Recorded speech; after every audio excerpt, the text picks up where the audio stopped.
अनेक मन्य पदार्थे, इस सूत्र में शेषो बहुब्रीहि, इस सूत्र के शेषः पद का अधिकार आता है और समासः पद भी अधिकार से प्राप्त है। इस प्रकार से अनेक मन्य पदार्थ सूत्रों में जब शेषः और समासः इन दो पदों की उपस्थिति हो जाती है और इन दो पदों का अर्थ ज्ञात हो जाता है, तो फिर अनेक मन्य पदार्थ सूत्र में किया गया अनेक पद व्यर्थ सा प्रतीत होता है। क्यों? क्योंकि शेषः का अर्थ है प्रथमांत और समास इस शब्द का अर्थ होता है कम से कम दो पदों को मिलाने की प्रक्रिया, कम से कम दो पदों को मिलाना।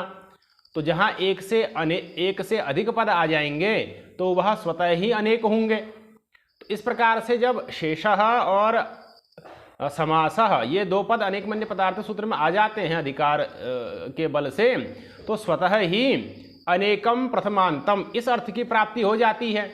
फिर सूत्र में अनेक मन्य पदार्थ है, इस सूत्र में अनेकम पद के ग्रहण का कोई औचित्य नहीं रह जाता है, क्योंकि समासः से कम दो पदों का लाभ होगा और शेषः से प्रथमांतों का लाभ होगा।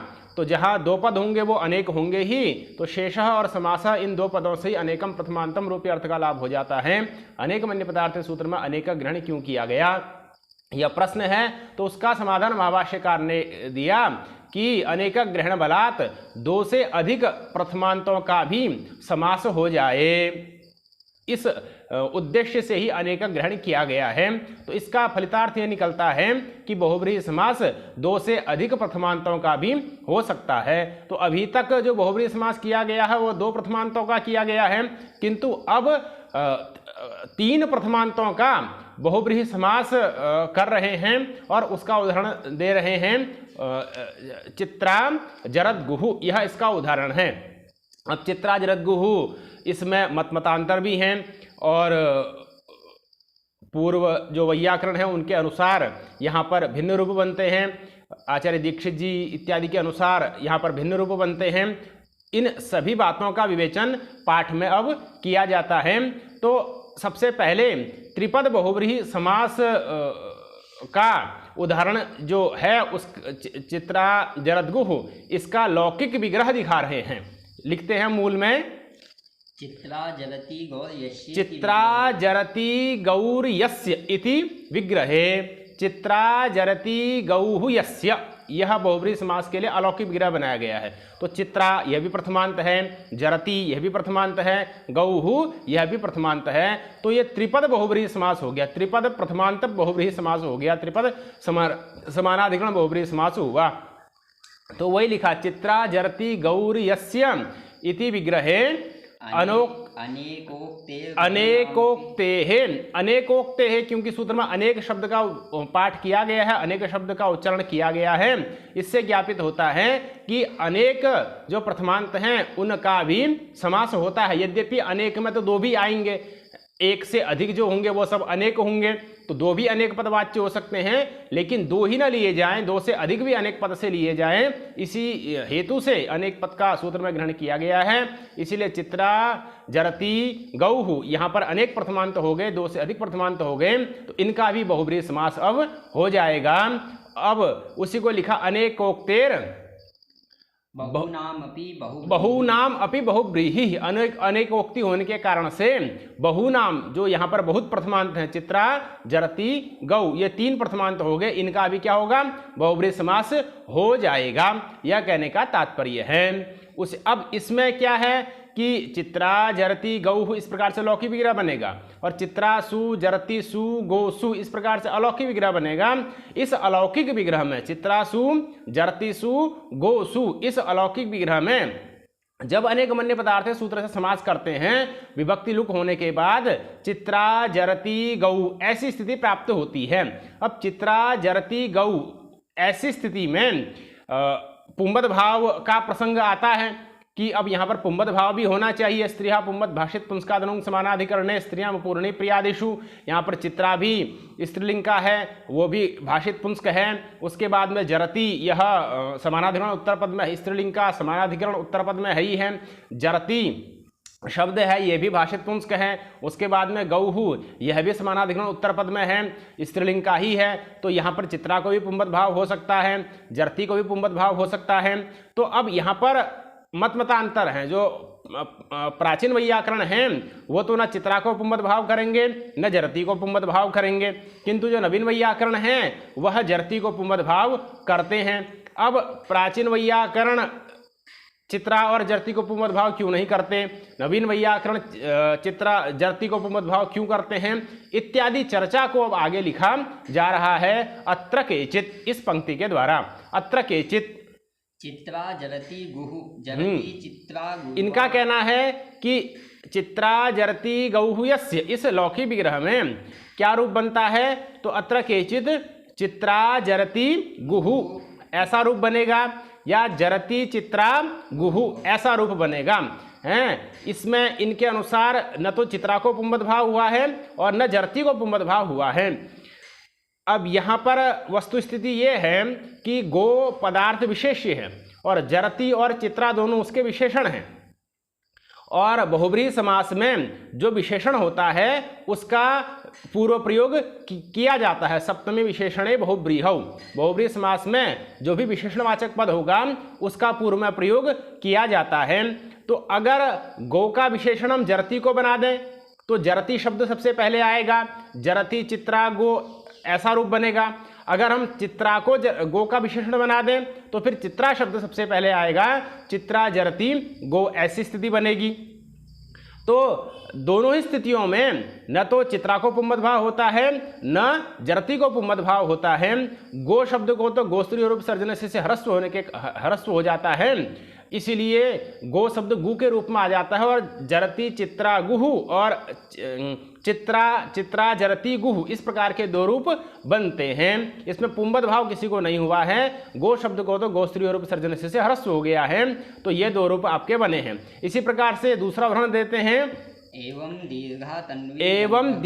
दीर्घा तन्वी जंघः तन्वी दीर्घा जंघः, ये दूसरा उदाहरण दे दिया। दीर्घे तन्व्यौ जंघे यस्य, तन्व्यौ दीर्घे जंघे यस्य, इस प्रकार से लौकिक विग्रह होगा। और तनु औ जंघा औ दीर्घा औ, इस प्रकार से अलौकिक विग्रह हो जाएगा। यहाँ पर भी अनेक पद का बहुब्रीहि समास हो रहा है। ऐसी स्थिति में न तो तनु को पुंबत भाव होगा न दीर्घा शब्द को पुंबत भाव होगा, जंघा शब्द को तो ह्रस्व हो जाएगा गोस्त्रीय विसर्जन से सूत्र के द्वारा। तो क्या रूप बनेगा, तन्वी दीर्घा जंघः, या तो ये रूप बनेगा या फिर दीर्घा तन्वी जंघः ये रूप बनेगा है, क्योंकि जो जंघा है वो विशेष्य है, उसका विशेषण अगर दीर्घ को बना देंगे तो दीर्घ पहले दीर्घा को बना देंगे तो दीर्घा पहले आ जाएगा, और दीर्घा तन्वी जंघः ऐसा रूप बनेगा।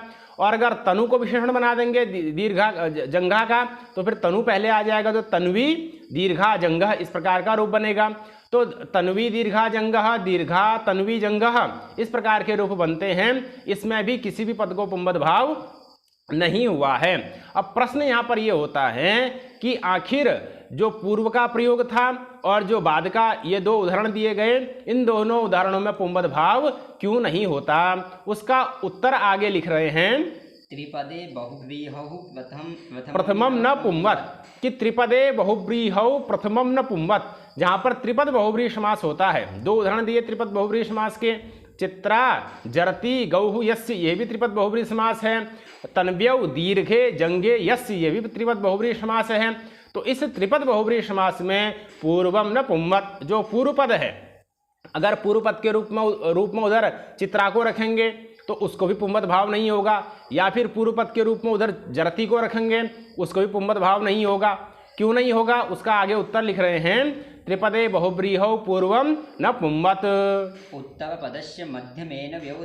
पदस्य मध्यमेन व्यवधानात्, क्योंकि जो पुंबत भाव जिस स्त्रीलिंग के शब्द को करना चाहते हैं उस स्त्रीलिंग के शब्द के तत्काल बाद में दूसरा स्त्रीलिंग का शब्द होना चाहिए, और वह उत्तर पद के रूप उत्तर पद में ही स्थित होना चाहिए। यह उसका स्त्रीहा पुंबत सूत्र का अर्थ है। स्त्रीहा पुंबद सूत्र के अनुसार उसी स्त्रीलिंग शब्द को पुंबद भाव होगा जो भाषित पुंस्क हो और उसके तत्काल बाद उत्तर पद में दूसरा स्त्रीलिंग का शब्द स्थित हो। अब यहाँ पर चित्रा जरती गौहु, ऐसी स्थिति में पूर्व में चित्रा शब्द है या पूर्व पद में स्थित है और उत्तर पद में गौ शब्द है, बीच में जरती शब्द आ गया, तो उत्तर पद में जो गौ शब्द है वह चित्रा शब्द के तत्काल बाद नहीं है, क्योंकि बीच में जरती शब्द यह मध्यम पद के रूप में व्यवधान डाल रहा है, इसीलिए यहाँ पर चित्रा शब्द को पुंबद भाव नहीं हो सकता। वही लिखा है कि द्वितीयम अपि न, और जो दूसरा है उसको भी पुंबद भाव नहीं हो सकता। जो जरती शब्द है उसको भी पुंबद भाव नहीं हो सकता। कह रहे कि पहले वाले चित्रा शब्द को तो पुंबद भाव नहीं होगा, क्योंकि उत्तर पद में गो शब्द उसके तत्काल उत्तर पद में नहीं है, बीच में जरती शब्द आ गया, तो कह रहे हैं कि जरती शब्द को कर दीजिए। फिर जरती शब्द के बाद में तो गो शब्द है ही है उत्तर पद के रूप में, तो जरती शब्द को पुंबद भाव कर दीजिए। तो कह रहे द्वितीयम अपि न, कि द्वितीय जो जरती शब्द है उसको भी पुंबद भाव नहीं हो सकता। क्यों नहीं हो सकता? पूर्व पदत्वाभावात, क्योंकि जरती शब्द पूर्व पद नहीं है, जरती शब्द पूर्व पद नहीं है, पूर्व पद के रूप में स्त्रीलिंग का शब्द होना चाहिए, उत्तर पद के तत्काल उत्तर पद में स्त्रीलिंग का ही शब्द होना चाहिए, इसीलिए ऐसी स्थिति जहाँ पर होगी वहीं पुंबद भाव होगा। अब जरती शब्द के बाद में तत्काल बाद में गो शब्द उत्तर पद के रूप में विद्यमान तो है, लेकिन जरती शब्द पूर्व पद नहीं है। अब चित्रा शब्द पूर्व पद तो है, लेकिन उसके तत्काल बाद में उत्तर पद के रूप में गो शब्द नहीं है, बीच में जरती शब्द का व्यवधान आ गया है, तो ऐसी स्थिति में न तो चित्रा को पुंबद भाव होगा न जरती शब्द को पुंबद भाव होगा। अब यहाँ पर प्रश्न ये होता है कि चित्रा शब्द को आप पूर्व पद मान लीजिए, जरती शब्द को आप उत्तर पद मान लीजिए। किसको? चित्रा शब्द को पूर्व पद मान लीजिए, जरती शब्द को उत्तर पद मान लीजिए, तो फिर चित्रा के तत्काल बाद में जरती उत्तर पद मिल ही गया, तो चित्रा शब्द को पुंबद भाव कर दीजिए। उसका आगे उत्तर दे रहे हैं, उत्तर पद शब्दो ही, हाँ, उत्तर पद शब्दस्तु शब्दो ही समास से चर्मावयवे रूढ़। कह रहे हैं कि जरती शब्द को उत्तर पद नहीं मान सकते। क्यों नहीं मान सकते? क्योंकि उत्तर पद ये पारिभाषिक है, समास से चर्मावयवे रूढ़ है ना। वैयाकरण लोग उत्तर पद से हमेशा समास के चरम अवयव को ही लेते हैं, तो उत्तर पद शब्दों ही समास से चरमावयवे रूढ़, कि जो उत्तर पद शब्द है उसके द्वारा हमेशा समास का चरम अवयव, जो अंतिम अवयव है, उसी को लिया जाता है। तो चित्रा तो पूर्वावयव हो जाएगा, और इस चित्रा जरती गौहु इस समास का अंतिम अवयव कौन है? गो है, तो गो तो उत्तर पद बन सकता है क्योंकि वो चरम अवयव है। जरती शब्द उत्तर पद नहीं बन सकता क्योंकि वो मध्यमावयव है, वो चरमावयव नहीं है, और जो मध्यमावयव होता है वो उत्तर पद के रूप में गृहीत नहीं होता। तो इसीलिए यहाँ पर चूंकि जरती शब्द मध्यमावयव है, चरमावयव नहीं है, अंतिम अवयव नहीं है, बीच का अवयव है, इसीलिए जरती शब्द को उत्तर पद नहीं माना जा सकता। चित्रा शब्द को अगर पूर्व पद मानेंगे तो गो शब्द को ही उत्तर पद मानना होगा। अब चूंकि बीच में जरती का व्यवधान आ गया, इसलिए चित्रा शब्द को पुंबद भाव नहीं हो सकता।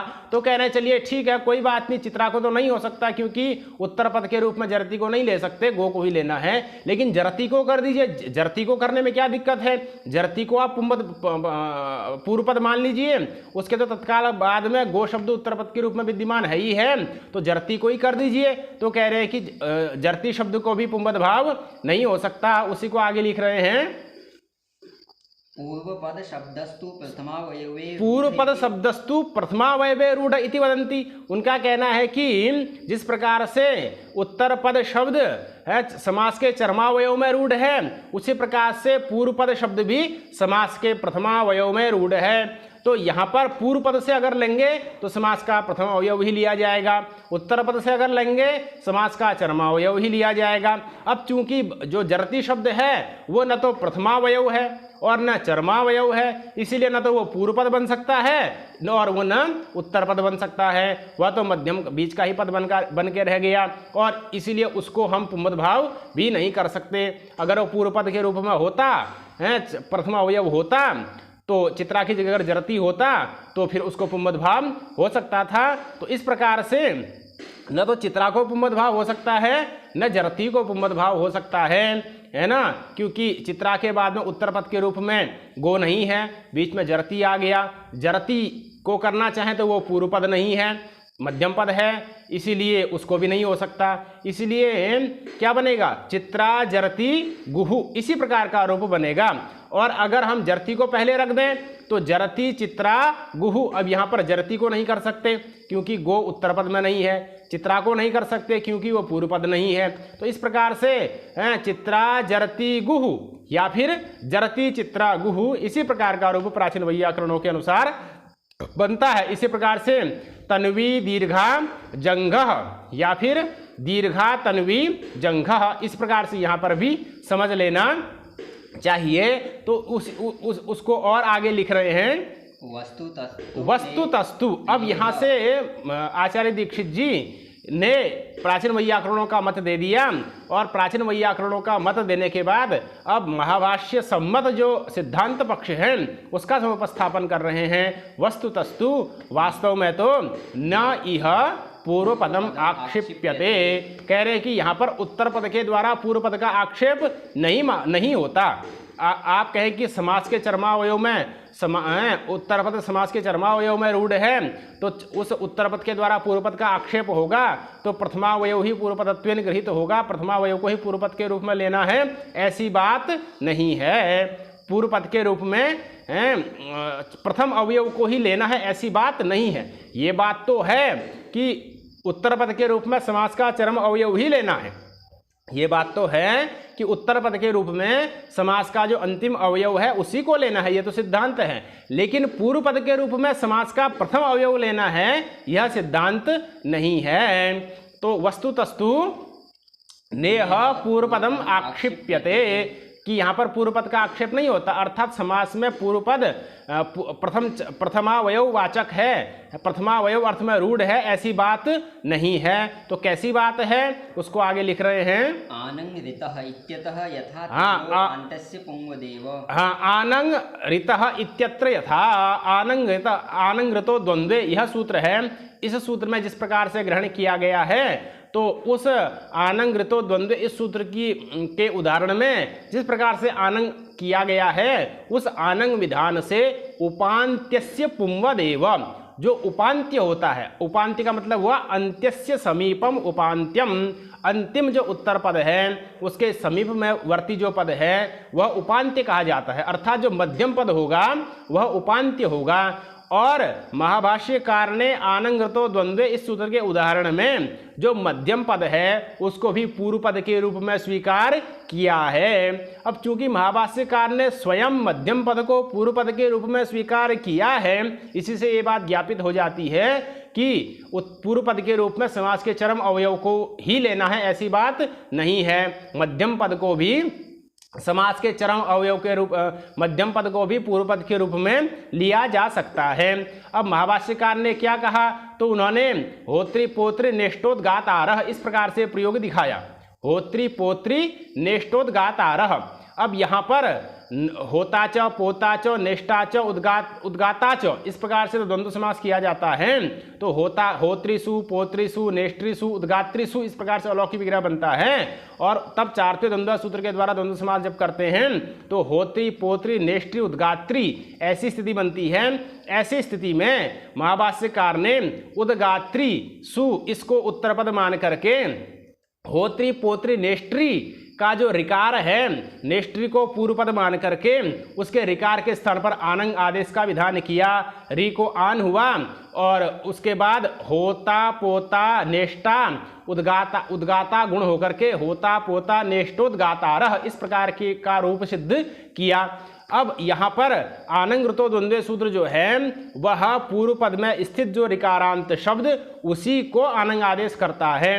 अब अगर यहाँ पर पूर्व पद से समास का प्रथमावयव भी लेना होता तब तो होत्री पोत्री नेष्टोद्गातारः इस प्रयोग में प्रथमावयव के रूप में होत्री शब्द है, नेष्टि शब्द तो प्रथमावयव के रूप में है ही नहीं, तो फिर उस नेष्टि शब्द को आनंग आदेश हो ही नहीं सकता था। लेकिन महाभाष्यकार ने स्वयं नेष्टि शब्द को पूर्वपद माना और उसको आनंग किया। आनंग करने के बाद होत्री पोत्री नेष्टोद्गातारः इस प्रकार का प्रयोग किया। तो इस महाभाष्यकार के प्रयोग से यह बात ज्ञापित होती है कि जो पूर्व पद है वह मध्यम वाला भी बन सकता है। यह आवश्यक नहीं है कि प्रथम अवयव ही पूर्व पद बने। तो उद्गात्री चरमावयव है ही वो उत्तर पद बन गया, उसके उत्तर पद होते ही नेष्टि शब्द पूर्व पद के रूप में गृहीत हो गया, जबकि वो मध्यम पद है उसको आनंग हो गया, होत्री पोत्री नेष्टोद्गातारः इस प्रकार का प्रयोग बन गया। तो महाभाष्यकार के द्वारा होत्री पोत्री नेष्टोद्गातारः इस प्रकार का प्रयोग किए जाने से यह बात ज्ञापित हो जाती है कि जो समास में मध्यमावयव होता है वह भी पूर्व पद के रूप में गृहीत होता है। उसी को आचार्य जी आगे लिख रहे हैं, तेन उपान्त्यस्य पुंवदेव, इसलिए जो उपान्त्य होगा उत्तर पद के समीपवर्ती जो मध्यम पद होगा वह उपान्त्य होगा, उसको तो पुंवद भाव होगा ही होगा। तो जब उसको पुंवद भाव होगा तो फिर उसका फल क्या हुआ, चित्रा जरद्गुर इत्यादि। तब तो चित्रा जरती गौहु यस्य इस लौकी विग्रह में, चित्रासु जरतीसु गोसु इस लौकी विग्रह में अनेक मन्य पदार्थ सूत्र से जब समास करेंगे तो चित्रा जरती गो बनेगा। अब गो उत्तर पद हो गया, जरती उपांति है मध्यम पद है वह पूर्व पद के रूप में गृहीत हो जाएगा, तो उसको पुंवद भाव हो जाएगा। पुंवद भाव होने से जरती जरत के रूप में आ जाएगा। तो चित्रा जरद गुह, और गो शब्द को तो गोश्री रूप से ह्रस्व कर देना है, चित्रा जरद गुह इस प्रकार का रूप निष्पन्न हो जाता है। एकदश विकृत न्याय ने फिर प्रातिपदिक संज्ञा प्रातिपदिकत्वात् स्वादयः चित्रा जरद गुह यह समस्त पद निष्पन्न हो जाता है। तो महाभाष्यकार ने जरती जो मध्यम पद है उपांत्य है उसको भी पूर्व पद के रूप में स्वीकार किया। तो चित्रा जरद गुह और जरती को पहले अगर ले आएंगे तो जरती चित्र गुह इस प्रकार का रूप भी बन जाएगा। यह सिद्धांत पक्ष यहाँ पर आचार्य दीक्षित जी ने दिखाया है, उसी को और आगे स्पष्ट कर रहे हैं। अतएव चित्रा जरत्यौ, हाँ अतएव इसी बात को कि मध्यम पद भी पूर्व पद के रूप में गृहीत हो सकता है, इसी बात को और स्पष्ट करने के लिए आगे लिख रहे हैं। अतएव चित्रा जरत्यौ गावौ यस्येति द्वंद्वगर्भेपि चित्रा, हाँ द्वंद्वगर्भेपि बहुब्रीहौ है ना, चित्रा जरद गुहु। अब कह रहे हैं कि चित्रा जरत्यौ गावौ यस्य, ये द्वंद्व गर्भ बहुब्रीहि समास है। द्वंद्व गर्भ बहुब्रीहि समास, द्वंद्व समास है गर्भ में जिसके ऐसा जो बहुब्रीहि समास, द्वंद्व समास है अंदर जिसके ऐसा जो बहुब्रीहि समास, अर्थात बहुब्रीहि समास करने से पहले वहां पर द्वंद्व समास किया जा चुका है। तो द्वंद्व गर्भ बहुब्रीहि समास जो है उस द्वंद्व गर्भ बहुब्रीहि समास में भी जो उपांत्य होता है उसको पुंवद भाव होता है। जैसे चित्रा जरत्यौ गावौ यस्य है ना, चित्रा जरत्यौ, यहाँ पर चित्रा जरत्यौ गावौ इन दो प्रथमांतों में समास कर रहे हैं। अब चित्रा जरत्यौ में द्वंद्व समास हो चुका है, चित्रा च जरती च, चित्रा च जरती च इति चित्रा जरत्यौ ये द्वंद्व समास हो गया। चित्रा सु जरती सु अलौकिक विग्रह में चार से द्वंद्व समास हो जाएगा, तो क्या स्थिति बनेगी, चित्रा जरत्यौ, यह द्वंद्व समास युक्त पद है चित्रा जरत्यौ। अब चित्रा जरत्यौ इसका गो शब्द के साथ फिर बहुब्रीहि समास कर रहे हैं, क्योंकि चित्रा जरत्यौ दो हैं तो गो भी द्विवचन में आएगा। तो चित्रा जरत्यौ गावौ यस्य पुरुषस्य, चित्रा जरत्यौ गावौ यस्य पुरुषस्य। तो इस लौकिक विग्रह में चित्रा जरती औ गो औ इस अलौकिक विग्रह में अनेक मन्य पदार्थ सूत्र से समास करेंगे। अब गो उत्तर पद बन जाएगा और चित्रा जरती यह पूर्व पद, चित्रा जरती का जो जरती है वह पूर्व पद बन जाएगा, उसको पुंवद भाव हो जाएगा। तो क्या, और गो को तो गोस्त्री रूप से ह्रस्व कर करके गु के रूप में ले आना है, तो क्या रूप बनेगा, चित्रा जरद गुहु, यह रूप बन गया। तो वही लिखा है चित्रा जरत्यौ गावौ यस्य इति द्वंद्व गर्भेपि चित्रा जरद्गुः इति भाष्यम। हाँ, चित्रा जरद्गुः इति भाष्यम। इस प्रकार से महाभाष्यकार ने चित्रा जरद्गुः इस प्रयोग का साधुत्व किया है। इसमें जो द्वंद्व समास का उत्तर पद जरती था उसको महाभाष्यकार ने पुंबद भाव के लिए पूर्वपदत्वेन पूर्व पद के रूप में स्वीकार किया और जरती को पुंबद भाव कर करके चित्रा जरद्गुः इस प्रकार का रूप निष्पन्न कर दिया। इससे इस बात से भी ये बात सिद्ध हो गई कि मध्यम पद भी पूर्व पद के रूप में स्वीकार किया जा सकता है। और इसी बात को और स्पष्ट करने के लिए आगे लिखते हैं कर्मधारय पूर्व पदे, कर्मधारय पूर्व पदेतु, जहां पर बहुब्रीहि समास होता है बाद में और पहले उसमें कर्मधारय समास हो जाता है। पहले कर्मधारय समास पूर्व पद वाला जो बहुब्रीहि समास है, ऐसे दो पद जिनका पहले कर्मधारय समास किया जा चुका है फिर उनका किसी अन्य पद के साथ बहुब्रीहि समास किया जा रहा है, ऐसी स्थिति में भी कर्मधारय पूर्व पदेतु द्वयोः अपि पुंबत, फिर दोनों ही पूर्व में जो स्त्रीलिंग के शब्द दोनों को पुंबत भाव होगा। दोनों को कैसे होगा? तो पहले के दो पदों में कर्मधारय समास कर रहे हैं, कर्मधारय समास में भी पुंबत भाव होता है, पुंबत कर्मधारय जातीय देशीय येषु सूत्र के द्वारा। तो जो पूर्व पद होगा उसको तो पुंबत कर्मधारय जातीय देशीय येषु सूत्र से पुंबत भाव हो जाएगा, और जो मध्यम पद होगा उत्तर पद होगा उसको स्त्रीहा पुंबत भाषित पुंस्कात इस सूत्र से पुंबत भाव हो जाएगा। तो द्वयोः अपि पुंबत, दोनों को पुंबत भाव होगा। उसका उदाहरण दे रहे हैं जरत चित्रगुः, जरती चासौ चित्रा च, जरती चासौ चित्रा च। इस लौकिक विग्रह में जरती सु चित्रासु इस लौकिक विग्रह में विशेषण बहुलम सूत्र से समास कर दीजिए। जरती को पुंबत कर्मधारय जातीय देशीय सूत्र से पुंबत भाव कर दीजिए, तो क्या बनेगा? जरती चासु चित्रा च है ना, तो जरत चित्रा इस प्रकार से रूप बन जाएगा, जरत चित्रा। फिर जरत चित्रा गौः यस्य, इस प्रकार से बहुब्रीहि समास करना है। जरत चित्रा ये कर्मधारय हुआ, इसका पदांतर गो के साथ बहुब्रीहि समास हो जाएगा अनेक मन्य पदार्थ सूत्र से। तो जरत चित्रा गौः यस्य, जरत चित्रासु गोसु अलौकिक विग्रह में अनेक मन्य पदार्थ सूत्र से समास करेंगे और फिर चित्रा को पुंबत भाव कर देंगे, तो जरत चित्र गुः इस प्रकार का रूप निष्पन्न हो जाता है। तो कर्मधारय पूर्व पदे तो द्वयोः अपि पुंबत, कर्मधारय पूर्व पद वाला जो बहुब्रीहि समास होता है उसमें तो दोनों को पुंबत भाव हो जाता है। पहले वाले को हो जाएगा पुंबत कर्मधारय सूत्र से और दूसरे वाले को हो जाएगा स्त्रिया पुंबत सूत्र से। तो इस प्रकार से जरत चित्रगुः इस प्रकार का रूप निष्पन्न हो जाता है। कर्मधारय उत्तर पदेतु, उसी को आगे लिख रहे हैं, कर्मधारय उत्तर पदेतु चित्र जरत गवीकः, जहां पर कर्मधारय उत्तर पद वाला बहुब्रीहि समास होगा। ये तो पहले वाला तो कर्मधारय पूर्व पद वाला हुआ, अब कह रहे हैं कि कर्मधारय उत्तर पदे, तो जहां पर कर्मधारय समास उत्तर पद में होगा ऐसा जो बहुब्रीहि समास होगा उसमें क्या होगा? ऐसे उसमें तो चित्र जरत गवीकः इस प्रकार का रूप बनेगा, चित्र जरत गवीकः। अब यहां पर क्या है? तो पहले जरत गवीकः, जरत गवी शब्द बनेगा, फिर समासान कब प्रत्यय होकर के चित्र जरत गवीकः बन जाता है। अभी पहले जरत गवी शब्द बनाइए, तो जरती चासौ गौश्च, जरती चासौ गौश्च इस प्रकार से लौकिक विग्रह बनेगा। और जरती चासौ गौश्च, जरती सु गोसु लौकिक विग्रह में विशेषण बहुलम सूत्र से समास होकर के फिर पुंबत कर्मधारय सूत्र के द्वारा पुंबत भाव होकर के जरती को पुंबत भाव हो जाएगा। तो जरत गो बन गया, जरद गो बन के बाद इसको गोरत दितलुकी से टच हो जाएगा, अवादेश हो जाएगा, जरद गौ बन जाएगा। टच टित है इसलिए स्त्रीत्व विवक्षा में ङीप हो जाएगा, जरद गवी बन जाएगा। जरद गवी शब्द आपका कर्मधारय समास युक्त हो गया, जरद गवी। अब जरद गवी यह कर्मधारय उत्तर पद में है और चित्रा पूर्व पद में आ जाएगा, तो चित्रा इस पूर्व पद के साथ जरद गवी इस कर्मधारय उत्तर पद का बहुब्रीहि समास हो जाएगा। चित्रा जरद गवी यस्य पुरुषस्य, चित्रा जरद गवी यस्य पुरुषस्य, असौ पुरुषः चित्र जरद गवीकः। अब चित्रा जरद गवी यस्य पुरुषस्य लौकिक विग्रह हो गया, चित्रासु जरद गवी सु या लौकिक विग्रह हो गया। ऐसी स्थिति में अनेक मन्य पदार्थ सूत्र से समास हो जाएगा। अब चित्रा को पुंबत भाव हो ही जाएगा, जरद गवी उत्तर पद है, चित्रा पूर्व पद है, उसको पुंबत भाव हो जाएगा स्त्रिया पुंबत सूत्र से। तो चित्र जरद गवी और नद्रितश्च, नद्रितश्च सूत्र है, नद्दी संज्ञक शब्द जिसके अंत में होता है उससे समासन कब प्रत्यय होता ही है। तो जरद गवी नद्यंत है ही, स्त्री आख्यो नदी से नदी संज्ञा हो जाएगी, दीर्घ इकारांत होने के कारण से समासन कब प्रत्यय हो जाएगा। तो चित्र जरद गवीक एकदेश विकृत न्याय ने प्रादित संज्ञा स्वाधिकार्य चित्र जरद गवीकः यह रूप निष्पन्न हो जाता है।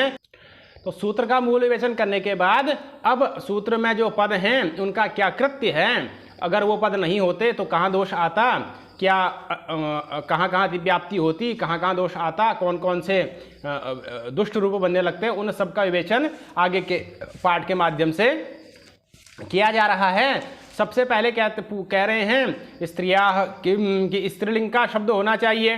स्त्रीलिंग का जो शब्द होगा उसी को पुंमद भाव होगा। अगर शब्द स्त्रीलिंग का नहीं है तो उसको पुंमद भाव भी नहीं होगा।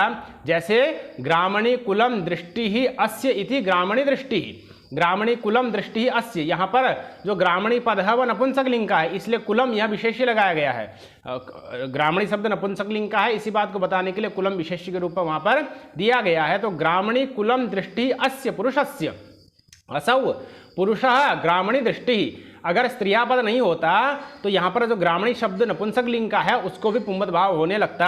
अगर उसको पुंमद भाव हो जाता तो फिर वो पुल्लिंग में ग्रामणी ऐसा दीर्घ इकारांत बन जाता। दीर्घ इकारांत बन जाता तो ह्रस्व नपुंसके प्रातिपदिकस्य से उसको ह्रस्व नहीं हो पाता। ह्रस्व नहीं हो पाता तो ग्रामणी दृष्टि ही, इस प्रकार का जो ह्रस्व इकारांत ग्रामणी शब्द है जो कि कुलम का विशेषण है वह नहीं बन पाता। ग्रामणी दृष्टि इस प्रकार का प्रयोग बनने लगता, वह न बने। ह्रस्व इकारांत ग्रामणी शब्द वाला ही ग्रामणी दृष्टि प्रयोग बने, इसके लिए स्त्रियापद देना अत्यंत आवश्यक है। तो यह तो पहला उदाहरण हो गया, स्त्रियापद, ये पहला पदकृत्य हुआ। उसके बाद आगे लिख रहे हैं भाषित पुंस्कात्, भाषित पुंस्कात् किम, किम, जो शब्द भाषित पुंस्क हो उसी को पुंमद भाव होगा, जो भाषित पुंस्क नहीं है उसको पुंमद भाव नहीं होगा। जैसे गंगा भार्या, गंगा भार्या यस्य पुरुषस्य, जिसकी गंगा भार्या हैं, पत्नी हैं, उनको गंगा भार्या कहते हैं। तो यहाँ पर गंगा शब्द भाषित पुंस्क नहीं है, गंगा शब्द का प्रयोग पुल्लिंग में नहीं होता, इसलिए इसको पुंमद भाव भी नहीं होगा। गंग भार्या इत्यादि प्रयोग नहीं बनेंगे। भार्या शब्द को तो गोस्त्रीय रूप से ह्रस्व हो जाएगा, तो गंगा भार्या यह रूप आपका निष्पन्न हो जाता है। गंगा पद को पुंमद भाव नहीं होता क्योंकि गंगा पद नित्य स्त्रीलिंग है, उसका प्रयोग कभी भी पुल्लिंग में नहीं होता। तो ये गंगा पद चूंकि भाषित पुंस्क नहीं है इसलिए इसको भी पुंमद भाव नहीं हुआ। गंगा भार्या इसी प्रकार का रूप रहा। अनूंग किम कह रहे हैं कि उस स्त्रीलिंग वाले शब्द में ऊंग प्रत्यय भी नहीं लगा हुआ होना चाहिए, ऊंग प्रत्यय वाला भी वो नहीं होना चाहिए। उदाहरण क्या दिया, वामोरु भार्यः है। वाम शब्द का मतलब होता है सुंदर। वामौ उरु यस्याः, सा वामोरु, सुंदर बाह वाली जो स्त्री होती है उसको कहते हैं वामोरु। तो वामोरु भार्या, वामोरुः भार्या यस्य, सुंदर बाह वाली स्त्री है भार्या जिसकी, उसको कहेंगे वामोरु भार्यः। अब अगर ऊंग प्रत्यय वाले शब्द को भी पुंमद भाव करना अभिष्ट होता तो वामोरु में जो दीर्घ उकार है उसका श्रवण नहीं हो पाएगा, फिर तो वह ह्रस्व हो जाएगा। वामोरु भार्यः इस प्रकार का रूप, अरिष्ट रूप बनने लगेगा। तो यहाँ पर ऊंग प्रत्यांत स्त्रीलिंग के शब्द को पुंमद भाव न हो इसके लिए अनूंग कहा गया है। तो वामोरु में पुंमद भाव नहीं होगा। तो वामोरु भार्यः इस प्रकार का पुल्लिंग ह्रस्व उकारांत वाला, उकार वाला प्रयोग नहीं बनेगा बल्कि दीर्घ उकार वाला ही प्रयोग बनेगा। वामोरु भार्यः इस प्रकार का रूप निष्पन्न हो जाता है। यह अनूंग का फल हो गया। आगे लिखते हैं समानाधिकरणे किम, समान विभक्ति वाला ही उत्तर पद में होना चाहिए। जैसे कल्याण्याः माता, कल्याणी माता। अब यहाँ पर कल्याण्याः में कल्याणी पूर्व पद है, माता उत्तर पद है। तो कल्याण्याः माता इति कल्याणी माता। समानाधिकरण उत्तर पद में विद्यमान होगा, जब समान विभक्ति वाला उत्तर पद में विद्यमान होगा तभी वहां पर पुंमद भाव होगा। यहाँ पर कल्याण्याः यह षष्ठ्यंत हो गया और माता प्रथमांत हो गया। समानाधिकरण उत्तर पद में नहीं है, षष्ठ्यंत नहीं है, प्रथमांत है, इसलिए इसको भी पुंमद भाव नहीं होता है। पुंमद भाव नहीं होता तो कल्याणी माता इसी प्रकार का रूप रह जाता है, कल्याणी माता। चलिए आगे, कल्याण्याः माता, कल्याण्याः माता, इसका विवेचन हुआ। अग्रिम पदकृत्य दिखा रहे हैं स्त्रियाम किम, स्त्रीलिंग का ही उत्तर पद होना चाहिए। उत्तर पद में स्त्रीलिंग का ही शब्द होना चाहिए। अगर पुल्लिंग का शब्द आ जाएगा तो वहां पर भी पुंमद भाव नहीं होगा। उसका उदाहरण दिया, कल्याणी प्रधानः यस्य, कल्याणी प्रधानः यस्य, असौ कल्याणी प्रधानः। तो कल्याणी पूर्व पद है, प्रधानः उत्तर पद है, प्रधानः पुल्लिंग का आ गया, कल्याणी स्त्रीलिंग का आ गया। तो प्रधान है, चूंकि यह स्त्रीलिंग का उत्तर पद नहीं है, पुल्लिंग का उत्तर पद है, इसलिए कल्याणी शब्द को भी यहाँ पर पुंबद भाव नहीं होता। तो कल्याणी प्रधान इसी प्रकार का रूप निष्पन्न हो जाता है, कल्याण प्रधान इत्यादि रूप नहीं बनता। तो इस प्रकार से समानाधिकरण स्त्रीलिंग उत्तर पद में होने पर ही पुंबद भाव होता है, यह एक अर्थ था। और दूसरा पूर्ण प्रत्यांत जो स्त्रीलिंग का शब्द है उसके पर में होने पर भी पुंबद भाव होता है। इसका उदाहरण भी अवशेष है, जिसकी चर्चा आगे अब पूर्णी प्रमाण्यो सूत्र में की जाएगी, जिसका विवेचन अग्रिम पाठ में किया जाएगा।